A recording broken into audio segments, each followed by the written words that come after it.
Now to an exclusive investigation you'll see only on News Channel 5. More than $320,000 worth of public equipment, even life-saving tools, are missing in Palm Beach County. Contact 5 investigator Katie LeGrone discovers how all this county equipment is being lost and why one department appears to be responsible for most of it.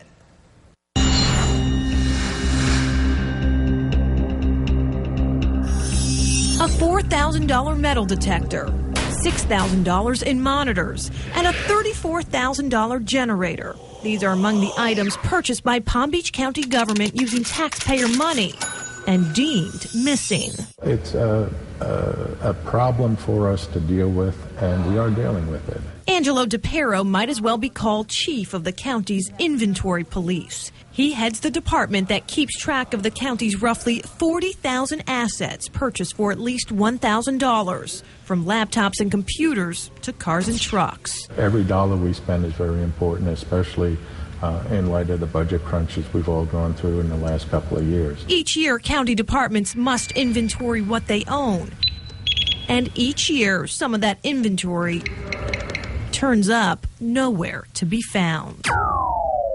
Last year, missing county assets totaled more than $320,000. So which county department appears to be missing the most assets?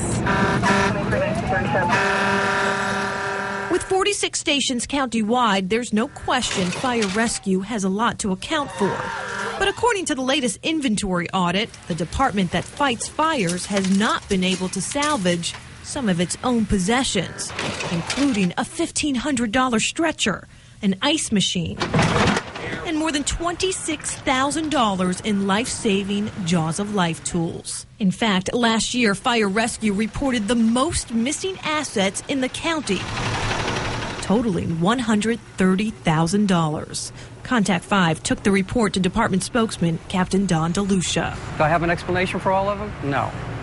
But I can show you where, right off the bat, in 2 days' worth of work, I can explain half of those. DeLucia points some of the blame to theft, human error, but most of what's missing from fire rescue, he says, really isn't. Some of these are the, quote, missing stretchers. DeLucia claims fire rescue's problem isn't losing items, but keeping track of them when asset tags and serial numbers give way to the elements.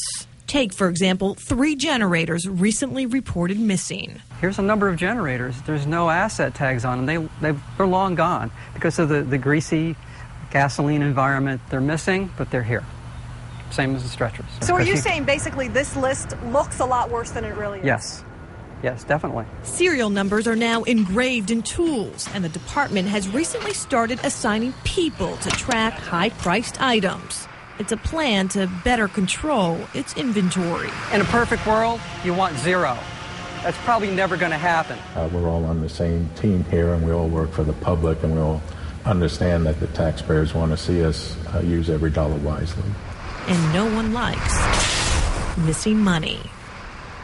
And the county's fire rescue department has reported the most missing assets for the past 2 years. At the time of this audit, the fire department had a total of 6,300 total assets under its control. So certainly a lot to keep track of. So is this, Katie, typical in most county departments that you're going to have these missing assets? Absolutely. I mean, let's face it, we're talking about a county that has 60,000 assets under its control. But with that said, we should mention this past year there were a total of 5 county departments that actually reported a completely clean bill of health, 0 missing assets. Wow. So it can happen. Yeah, it is possible Yes. to keep track of every single thing. Absolutely. Yeah. Katie LeGrone, thank you very much.